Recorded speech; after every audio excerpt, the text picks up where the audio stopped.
In this question, we want to determine the measure of the acute angle rounded to the nearest tenth of a degree between the lines given.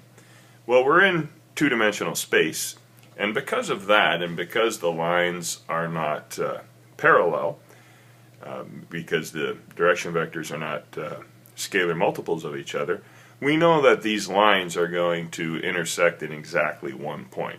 That's true of lines in 2 dimensions, not necessarily true of lines in 3 dimensions. Well, because we know they're going to intersect in one point, what we need to do is just figure out, since it's only asking for the angle and not necessarily the point of intersection, we can skip by trying to find the point of intersection and simply find the angle between these two vectors. And that is a dot product issue. We see that the first direction vector and the second direction vector are given. We can determine the dot product of them using the component method. 3 times 2 is 6, -1 times -1 is 1. But we also know that the dot product can be given by the magnitude of the first times the magnitude of the second times the cosine of the angle in between them. So we figure out the magnitude of the first. The magnitude of 3 -1 is root 10.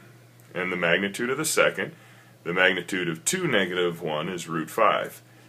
So what we get is that 7 is equal to root 10, root 5, cos theta.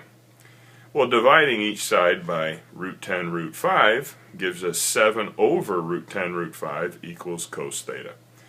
What we then do is simply use our calculators. We evaluate this quantity to be approximately 0.9899. Theta is the cos inverse of that, and it's approximately 8.1 degrees.